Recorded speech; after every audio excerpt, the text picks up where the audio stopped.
ضد ہے بے ادبی۔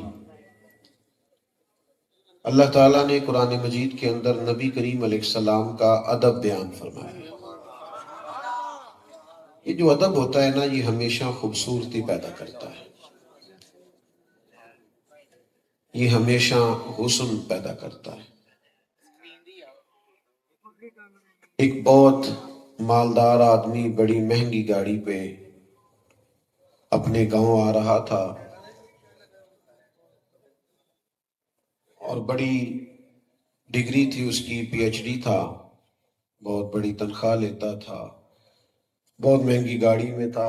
اچانک جب وہ اپنے گاؤں کی سڑک پہ پہنچا تو سامنے سے اسے سائیکل پہ آتا ہوا ایک سکول ٹیچر نظر آیا۔ اس نے فٹافٹ گاڑی کو روکا، ہاتھ دیا اور کہا، استاد جی پہچانے؟ میں پرائمری میں آپ کے پاس پڑھتا تھا۔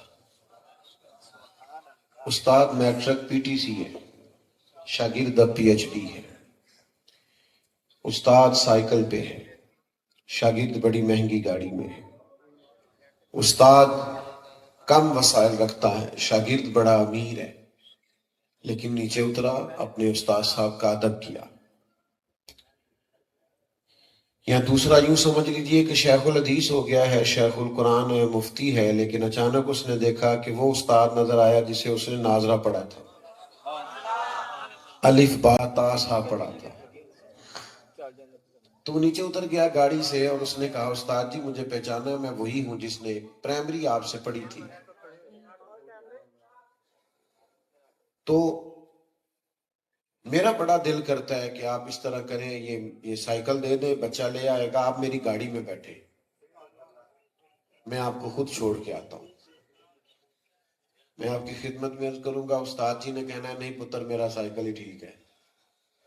اور ڈھیر ساری انہوں نے دعائیں دینی ہیں، میری طرف دیکھنا، ڈھیر ساری شفقتیں کرنی ہیں، روح کی گہرائیوں سے دعائیں دینی ہیں۔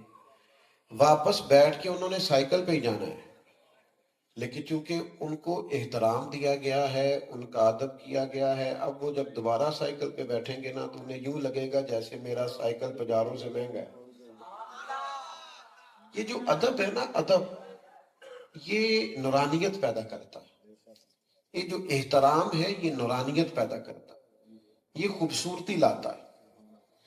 آپ کہ والد صاحب نے آپ کو آواز دی، والدہ نے آواز دی اور کہا، بیٹا تجھے ایک کام بتانا تھا، تو پہلے بھی کافی پریشان ہے، مصروف ہے، مجبور، لیکن ایک چھوٹا سا کام بتانا تھا۔ تو آپ نے فوراً آگے بڑھ کے کہا کہ ابا جی آپ یہ کیا مطلب، کیوں آپ اتنی تمہید باندھ رہے ہیں، آپ حکم کریں، میں ہر چیز پیش کرنے کو تیار ہوں۔ تو آپ نے چونکہ ادب کیا ہے، پتہ ملے گا کیا؟ آپ تو ایک جملہ کہہ کے چلے جائیں گے اور جا کے لیٹ جائیں گے تو والدین تکیے پہ رو رو کے آپ کے لیے دعا کریں گے۔ ادب سے خوبصورتی پیدا ہو۔ لیکن جب کوئی بے ادبی کرتا ہے، میں نے کہا تھا موبائل بند کر دیں، قریب والوں کو تو بالکل نہیں چلانے چاہیے۔ میں تھوڑا نہ گل کرنی، تسی میرے کے موبائل کرتے ہیں کہ موبائلہ نہ کرو۔ تو یہ کتنے لوگ سارے اتنے کیمرے لگے ہیں، یہ دے دیں گے سارے آپ کو، اللہ تعالیٰ جزائے خیر دے۔ آپ جو سامنے بیٹھے ہیں آپ تو چلو مچ بال عشق دا سیکاں گے تے جھٹ کو ایک دوجے نو ویکھاں گے۔ تو آپ تھوڑی مہربانی کریں، آپ نے شریکہ موبائل کا سامنے کر لیے تو موقع دیں، آپ سے بات ہو۔ ابا جی نے یا اماں جی نے آپ سے کوئی بات کی لیکن آپ نے کہہ دیا آپ مجھے کام ہی بتاتے رہتے ہیں، میرے اور بھی اب بڑے مسئلے ہیں، بڑے خرچے ہیں، تو آپ نے کوئی بے ادبی نہیں کی لیکن ادب بھی نہیں کیا، تو بیچارے ساری رات پریشان رہیں گے میں نے بات کیوں کی۔ دوستو ادب نعمت ہے، ادب دولت ہے، ادب کمال ہے۔ ادب کرو گے تو سنور جاؤ گے، ادب کرو گے تو نورانیت پیدا ہوگی۔ یہ میرا جو دور ہے نا، یہ دور ہے لوگوں کو باتیں بڑی آتی ہیں، لوگ تیز بڑھے اللہ ماشاء۔ میں دوستوں سے اکثر کہا کرتا ہوں کہ پچھلے زمانے میں نا لوگ لوگوں کو شیشے میں اتارتے تھے، اب زیادہ تیز ہو گئے، اب تو شیشیوں میں بھی اتار لیتے، چھوٹی چھوٹی شیشیوں میں بھی اتار، چاپلوسیاں، خوش آمدید، دعوتیں، آنا جانا، کسی کو سمجھانا۔ تو اس سے نقصان کیا ہوتا ہے؟ جب بڑی تیزی کو دکھاتا ہے تو ادب نہیں قائم رہتا. آپ بعض ایسے لوگوں کے بارے میں بھی وہ کچھ کر رہے ہوتے ہیں جہاں آپ کو ادب کرنا چاہیے. دیکھیں نا بزرگوں کے بارے میں تو یہ ہے ان سے دعا لی جائے، لیکن ہم فوٹو لے رہے ہیں. وہ ادب کہاں گیا؟ وہ احترام کہاں گیا؟ جس کو لوگ نیک جانتے تھے اس کے بارے میں لوگ بات سمجھنا زیادہ ضروری جانتے تھے. تعظیم زندگی میں کریں. نبی پاک علیہ السلام کا فرمان بخاری میں موجود ہے. حضور فرماتے ہیں جس نے 3 لوگوں کی عزت کی نا، وہ سمجھے میں نے اپنے رب کا احترام کیا. ایک جس نے قرآن مجید کے عالم کی عزت کی، ایک جس نے عدل کرنے والے بادشاہ کی عزت کی، اور تیسرا فرمایا جس نے سفید داڑھی والے مومن کی عزت کی. ادب کریں، احترام کریں. لہجہ، بات کرنا، مخاطب کرنا، کسی شخص کے ساتھ کلام کرنا، کسی کو کوئی بات سنانا. آپ میں اور آپ میں سے اگر کوئی آ کے کہے کہ فلانے کو آج میں نے پھر نہ جناب وہ ایسا باتوں میں الجھایا، چکر دیا، چلاکی دکھائی، مان گیا، میں نے منوا لیا اسے، تو یہ آپ کا کمال تھوڑی ہے، یہ تو اس کا کمال ہے، بیچارہ بھولا ہے، شریف آدمی ہے. آپ اس کو تیزی نہ سمجھ. آپ ادب کے دائرے سے باہر ہوئے، آپ نے غلط کام کیا. کہنے والے تو کہہ ہی دیتے ہیں، سننے والے کمال کرتے ہیں. اللہ تعالیٰ نے قرآن مجید میں ارشاد فرمایا یا ایھا الذین آمنوا لا ترفعوا اصواتکم فوق صوت النبی. اے ایمان والو تم نے اپنی آواز میرے نبی کریم کی آواز سے اونچی نہیں کرنی. ویسے آواز کا والیوم ہوتا ہے، موبائل پہ آپ آواز اونچی نیچی کریں تو والیوم ہے 1 2 3 ہوتا ہے نا. تو بندے کی آواز کا تو والیوم ہی نہیں، آپ کو کیسے پتا چلے گا کتنی رکھنی ہے؟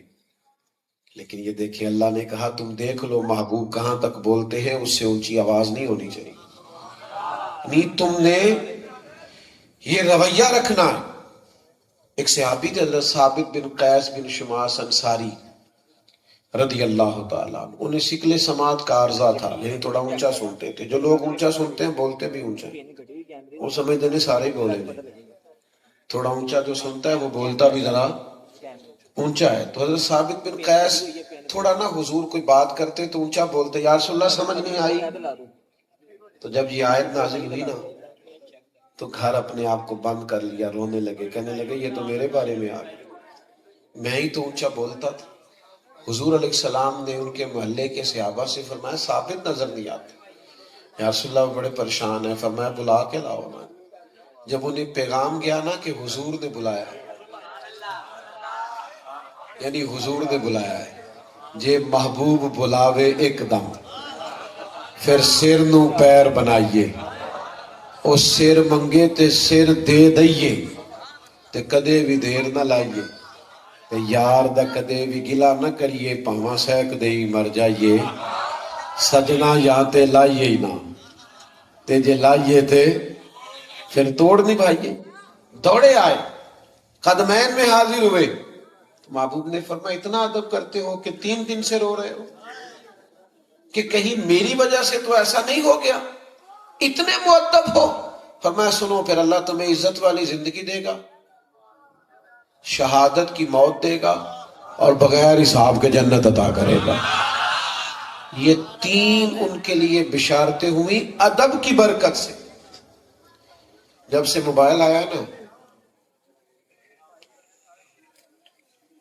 اختلاف کا ادب بھی ختم ہو گیا، رائے دینے کا ادب بھی ختم ہو گیا. ہر آدمی کے ہاتھ میں سوشل میڈیا ہے. ہم نے وہ کام کرنا ہے جو وائرل ہو، ہر وہ حرکت کرنی ہے جو جس طرح کی مرضی ہو. لیکن آپ یقین کریں جھوٹ بولتے ہیں، جھوٹ اوپر جھوٹ لکھا ہوتا ہے تھم میل پہ، وہ ہوتی نہیں اندر بات. تو کیا اس قدر زیادہ ہم بے ادبی کریں گے کہ ہم سوچیں گے نہیں کس کے بارے میں کہہ رہے ہیں، کیا کہہ رہے ہیں، ایسے ایسے غلیظ جملے بول دیں گے صرف چند ویوز لینے کے لیے.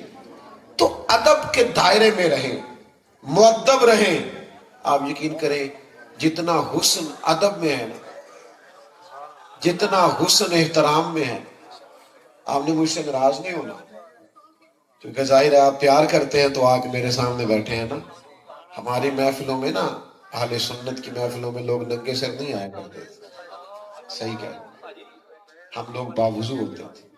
ہم حضور کی محفل میں جاتے تھے تو ہمارے لہجے ہی کچھ اور ہوتے تھے. ہم نا آہستہ آہستہ وہ سارا روایتی پن ہمارے اندر آ گیا ہے جو کبھی غیروں میں ہوا کرتا تھا. بہت زیادہ ادب سے. اور پھر آپ مسجد میں بیٹھے دیکھیں، میں ابھی آیا ہوں، آپ نے بہت زیادہ دوڑ دھوپ کی، نہیں مل سکتا میں سب سے کھڑا رہ کے. ظاہر ہے کہ میں ملنے لگوں گا تو محفل کا نظم خراب ہوگا، اور جاتی دفعہ بھی اگر میں سب سے ملنے لگوں تو محفل تو چلنی ہے آگے. تو یہ کیسے ممکن ہے کہ ملاقات ہو؟ ظاہر ہے کسی نے آنا ہے، کسی نے جانا ہے. اب پیر صاحب سے زیادہ، مولوی صاحب سے زیادہ مسجد کا ادب ہے. بات کی سمجھ آ رہی ہے؟ تو آداب قائم رکھنا ضروری ہے. اور پھر ادب یہ ہے کہ جو کہا جائے نا اس پر عمل کیا جائے. یہ خوبصورتی ہوتی ہے. اور باتوں کو اشارتاً بھی سمجھا جائے. صحابہ نے پتہ ہے حضور کا ادب کیسے کیا ہے؟ انہوں نے کنایتاً بھی سمجھا ہے، اشارتاً بھی سمجھا ہے، رضا کو بھی سمجھا. محبوب کیا چاہتے؟ بڑے واضح حکم بھی ہمیں ملتے ہیں تو ہم اس میں بھی گنجائشیں ڈھونڈ رہے ہوتے ہیں. سب کو پتہ ہے نا نماز فرض ہے، جلدی جلدی بتاؤ، تو بہانہ کس بات کا ہے؟ کہانی کیوں سناتے ہیں؟ مجھے ٹائم نہیں ملتا تو دعا کرو تو بس میں شروع کرنی ہے تو بابا جی کیا بات، یہ اس کا کیا مطلب؟ واضح حکم ہے کہ فرض ہے. گنجائش کا کیا مطلب؟ داستان بیان کرنے کا کیا مطلب ہے؟ ہیل و حجت کا کیا معنی؟ لیت اللہ کا کیا؟ پڑھنی ہے تو بہرحال ہر حال میں پڑھنی ہے، کوئی گنجائش نہیں. تو ادب یہ ہے کہ جو حکم ملا ہو اس پر عمل ہو. ایک دفعہ نا ایک موٹا سا ہیرا آ گیا تھا مال خزانہ میں. تو بہت سارے لوگ محمود غزنوی سے کہا کرتے تھے کہ تو ایاز سے بڑا پیار کرتا ہے. اس نے کہا کچھ وجہ ہے. موٹا سا ہیرا آ گیا تو محمود غزنوی نے ہتھوڑی منگوائی، کہا ایک بندے کو بلایا. سارے بیٹھے تھے، وہ کہتے تھے ایاز سے اتنا پیار کیوں؟ ایک کو بلایا، بلا کے کہا یہ ہیرا توڑ دو. تو کہنے لگا بادشاہ اتنا قیمتی ہیرا ہے، توڑوا کے کیا ملے گا؟ رہنے دے، خزانے میں فائدہ ہوگا. تو محمود کہنے لگے اوہو سیانا تو زیادہ پتہ ہی نہیں چلا. ٹھیک ہے تو جا. دوسرے کو بلایا، توڑ دے. کہنے لگا توڑ تو میں دوں گا پر اس کی چمک دمک روشنی قیمت مجبور کر رہی ہے، توڑا نہ جائے. آپ کہتے ہیں تو توڑ دیتا ہوں. کہا اچھا پہلے بھی تو میں نے کہا ہی تھا، لیکن تو چمک دمک روشنی دیکھتا رہ گیا. کہا چلو ٹھیک ہے رہنے دو. تیسرا بلایا، اس نے بھی بات سنائی. کئی لوگوں کو کہا پر ہیرا کسی نے توڑا. ایاز کو بلایا، کہا توڑ دے. اس نے منٹ نہیں لگایا، مارا تھوڑا، کئی ٹکڑے کر دیے. تو ایاز کہنے لگے یہ تو نے کیا بیوقوفی کی، اتنا قیمتی ہیرا توڑ دیا. اچھا اس نے یہ نہیں کہا کہ تساں آپ ہی تے آکھے ایسے، یہ نہیں کہا یہ تو نے کیا بیوقوفی. کہنے لگا غلطی ہو گئی، میں بھول گیا تھا، معاف کر دے. ناراض نہ ہونا. کہا یار تو عجیب انسان ہے، تو یہ کیوں نہیں کہتا کہ آپ نے ہی تو کہا تھا. کہا جناب جہاں ادب کرنا ہو وہاں باتیں نہیں کی جاتی، احترام کرنا ہو وہاں اس طرح کی داستانیں نہیں سنائی جاتی. تو کہا چاچا جی بتا توڑا کیوں؟ بھائی کیوں توڑا تو نے اتنا قیمتی ہیرا؟ تو نے سوچا نہیں ایک منٹ کے لیے بھی کہ کروڑوں کا ہے، اربوں کا ہے، توڑ دیا. تو ایاز کہنے لگا میں نے زندگی میں طے کیا ہے جو چیز ٹوٹتی ہے ٹوٹ جائے، تیرا حکم نہیں ٹوٹنا چاہیے. یہ میرے ادب کا تقاضا ہے. جو ٹوٹتا ہے ٹوٹ جائے پر تیرا حکم، میں نے تیرا حکم نہیں توڑنا. جو ہوتا ہے سو ہو جائے. سنو نا یار بات، یہ ابھی میں نے آپ سے کہا نا موبائل رکھ دیں، کسی سے کہا بیٹھ جائیں، کسی سے کہا خاموش ہو جائیں. ہمارے نقیب محفل بھائی نے بھی کہا یہ کبھی کبھی محفل کی ترتیب لگانے کے لیے، دوستوں کو منظم کرنے کے لیے اس طرح کی باتیں کرنی پڑ جاتی. مولانا تشریف لائے، انہوں نے بھی کچھ کہا ہوگا، سمجھایا ہوگا. یہ باتوں کا تھوڑا بہت کہنا پڑتا ہے. حضور خطبہ جمعہ دے رہے تھے صلی اللہ تعالی علیہ وسلم. تو کچھ لوگ کھڑے ہو گئے. سرکار نے فرمایا بیٹھ جاؤ، نام نہیں لیا، بس بیٹھ جاؤ. ایک ابھی مسجد نبوی کے دروازے میں تھے، ان کے کانوں میں آواز آئی، وہ وہیں بیٹھ گئے۔ ایک بنو غنم قبیلے میں ابھی وہاں تھے، وہاں کانوں میں آواز گئی بیٹھ جاؤ، تو وہ وہیں زبان حال سے پوچھا جا رہا ہے کہ نہ تمہیں کہا، نہ تمہیں کہا، نہ تمہیں کہا، کہا تو فلاں کو تھا، تم بیٹھ گئے، کہا آپ نے نام تو نہیں نہ لیا، تے سانو قید سجن دا گہنا ہے، وہ جج رکھے ایسا اونج رہنا ہے، ہم نے نہ کبھی قطرے پہ غور کیا اور نہ دریا دیکھا، بس جہاں تیری جھلک دیکھی وہیں ڈوب گئے۔ ہمارے ادب کا تقاضا ہے، ادب کا۔ لوگ کہتے ہیں کہ تم لوگوں کو ادب ہی کراتے رہتے ہو، ہم تعلیمات پہ عمل کرنے کی بات کرتے ہیں۔ میں نے کہا ہم بھی تعلیمات، ہم سے زیادہ نہیں آپ تعلیمات بیان کر سکتے، لیکن جو ادب نہیں کرے گا وہ تعلیم پہ عمل کیسے کرے گا؟ ادب کرے گا تو تعلیم پہ عمل ہوگا نا۔ میں بس بات کو تھوڑی دیر میں ختم کرنے لگا ہوں۔ اب میں آپ سے یہ تو نہیں کہہ سکتا کہ آپ خاموش نہیں ہو رہے، میں نے بارہا عرض کیا ہے۔ تو اصل میں کچھ سارے لائیو ہوتے ہیں، ڈھیر سارے بندے تو لائیو ہوتے ہیں، تو جو لائیو ہوتے ہیں انہوں نے پھر ساتھ ساتھ کچھ نہ کچھ بیان بھی کرنا ہوتا ہے، تو تقریر میں ایک نئی تقریر شروع ہو جاتی ہے۔ تو اس لیے میں بس بات سمیٹ دوں گا۔ میں ویسے بھی اسی وعدے سے آیا تھا کہ میں تھوڑی دیر کے لیے حاضر رہوں گا آپ کے سامنے، تھوڑا مجھے موقع دے ایک دو بات عرض کر سکوں۔ میرے عزیز، ادب جو ہوتا ہے نا، ادب، اس میں طاقت بڑی ہے، اس میں قوت ہے۔ ادب سے وابستگی کا پتہ چلتا ہے، اس سے وابستگی کا، اس سے نظم و ضبط کا پتہ چلتا ہے۔ یعنی فلاں نے کہا یہ کر دو، یار کتنا ادب ہے، پھر کسی نے سانس بھی اونچا نہیں لیا۔ یہ ادب سے نظم و ضبط کا، وابستگی کا، ماحول کا پتہ چلتا ہے۔ یہ بخاری شریف میں روایت موجود ہے، عروہ بن مسعود ثقفی صلح حدیبیہ کے موقع پر کفار کے سفیر بن کے مسلمانوں کے پاس آئے تھے۔ واپس جا کے انہوں نے کہا قریش مکہ سے، یہاں نہیں کو تعریف کر کے گئے، وہاں جا کے کہا کہ مسلمانوں سے تم کبھی جنگ نہیں جیت سکتے۔ ادھر دیکھو نوجوانوں میری طرف، تم کبھی مسلمانوں سے جیت سکتے؟ کیوں؟ تلواریں زیادہ ہیں، نیزے زیادہ ہیں، فن حرب و ضرب سے زیادہ آگاہ ہیں، فوج بہت بڑی ہے، کیوں نہیں جیت سکتے؟ تو عروہ کہنے لگے اصل مسئلہ یہ ہے کہ میں نے بڑے بڑے بادشاہوں کے درباروں میں گیا ہوں، اس زمانے میں وہ بھی بادشاہ تھے جو سجدے کراتے تھے، بڑے بڑے بادشاہوں کے درباروں میں گیا ہوں، لیکن میں نے ایسی تعظیم کرتے کسی کو نہیں دیکھا جیسی رسول رحمت کے غلام حضور کی تعظیم کرتے ہیں۔ اس نے کہا یار حد ہو گئی، وہ حکم دیتے ہیں تو وہ دوڑ پڑتے ہیں عمل کرنے کے، وہ یوں بیٹھے ہوتے ہیں جیسے سروں پہ پرندے بیٹھے، ذرا حرکت کی تو پرندہ اڑ جائے۔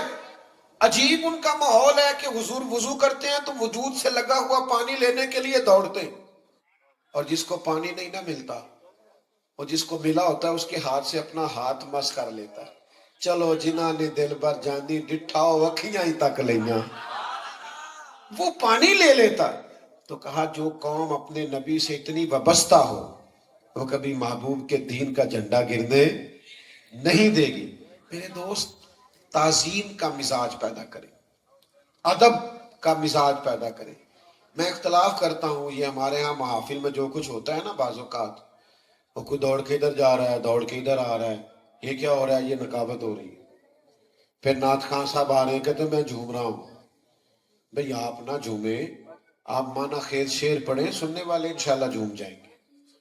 آپ کو ایسا غیر شرعی کام نہ کریں جس سے اندازہ ہو کہ آپ شریعت کے دائرے سے ہی معاذ اللہ نکل رہے ہیں، الا ماشاء اللہ۔ تو حضور کا ذکر پاک جو ہے یہ زیادہ ادب مانگتا ہے، ادب، تعظیم۔ ایسے بھی بعض لوگ کہتے ہیں جو کتاب میں لکھا تھا میں نے پڑھ کے سنا دیا۔ آپ ہر موقع پہ یہ کر سکتے ہیں، لیکن جب بات حضور کی ہو نا، پھر لفظوں کو غسل دینا پڑتا ہے، پھر جملوں کو وضو کرانا پڑتا ہے۔ کس حدیث میں لکھا ہے کہ حدیث لکھنے سے پہلے، کہاں حضور نے فرمایا کہ حدیث لکھنے سے پہلے 2 رکعت نماز پڑھو، خوشبو لگاؤ، لباس پہنو؟ کہاں لکھا ہے؟ کہاں حکم دیا ہے؟ لیکن امام بخاری نے جب بھی کوئی حدیث لکھی ہے پہلے 2 رکعت نماز پڑھی، خوشبو لگائی، لباس دھلا ہوا پہنا۔ بھائی جب تک آپ تعظیم نہیں کرتے، تعظیم وہ حضور کے ذکر پاک کے لیے جو آداب چاہیے. اعلیٰ حضرت بریلوی کے سامنے نا ایک صاحب شعر لکھ کے لے آئے، کہنے لگے یا رسول اللہ صلی اللہ علیہ وسلم میں آپ کی یاد میں بہت روتا ہوں، تڑپتا ہوں، ساری رات نیند نہیں آتی. اس طرح کے شعر تھے. اعلیٰ حضرت فرمانے لگے باقی ساری رات نہیں سوتے آپ؟ کہنے لگا نہیں جی یہ تو شعر ہیں. تو فرمایا حضور کی بارگاہ میں جھوٹ بولتے ہیں؟ معاذ اللہ ثم معاذ. سرکار کے حضور سچ کہو، جو کیفیت ہے وہ کہو. اے پائے نظر ہوش میں آ، یہ کوہ نبی ہے. آنکھوں سے بھی چلنا یہاں بے ادبی ہے. تو آپ سرکار کے حضور جب حاضر ہوں گے تو کمال ادب سے، کمال احترام سے حرم کی زمین اور قدم رکھ کے چلنا. ارے سر کا موقع ہے ہو جانے والا. خوبصورت لب و لہجے میں، خوبصورت انداز میں دو بھائی اکٹھے بیٹھے ہوں، چھوٹا بھائی بڑا بھائی. چھوٹا جو ہے اس کی تعلیم بھی زیادہ ہے، پیسے بھی زیادہ کماتا ہے اور شہرت بھی زیادہ ہے. تو بڑے کی تعلیم بھی کوئی نہیں، پیسے بھی کوئی نہیں، شہرت بھی کوئی نہیں. لیکن دونوں اکٹھے بیٹھے ہوں تو ایک بندہ پوچھ لے تم میں سے بڑا کون ہے؟ تو تعلیم بتانی ہے کہ عمر؟ جلدی بتاؤ یار. پیسے بتانے ہیں کہ عمر؟ شہرت بتانی ہے کہ عمر؟ یہی ہوتا ہے. بھی بڑا کون ہے؟ وہ کہتا ہے جی یہ میرے بھائی جان بڑے ہیں. بڑا خود بھی کہتا ہے جی میں بڑا ہوں، یہ چھوٹا ہے. ایسے ہی ہوتا ہے نا، چاہے جتنا مرضی آگے نکل جائے. حضور علیہ السلام کے چچا ہیں جناب عباس. کسی نے پوچھا آپ بڑے ہیں کہ حضور؟ تو جو پوچھ رہا ہے پتہ اسے بھی ہے کہ نبی پاک امام الانبیاء سید الرسل ہے. اسے پتہ ہے کہ سرکار کا درجہ اور مقام کیا ہے. اس نے کہا آپ بڑے ہیں کہ حضور؟ تو یہ ہے حضور کی بارگاہ کا ادب. حضرت عباس چچا ہیں پر پھر بھی اس شخص سے فرمانے لگے کیا پوچھا؟ میں بڑا ہوں کہ حضور؟ پتہ تھا عمر پوچھ رہے. کہنے لگے یہ ذرا جواب دیکھنا. کہنے لگے بڑے تو حضور ہی ہیں، پیدا پہلے میں ہوا تھا. بڑے حضور ہی ہیں، پیدا پہلے. تو بھائی آداب کا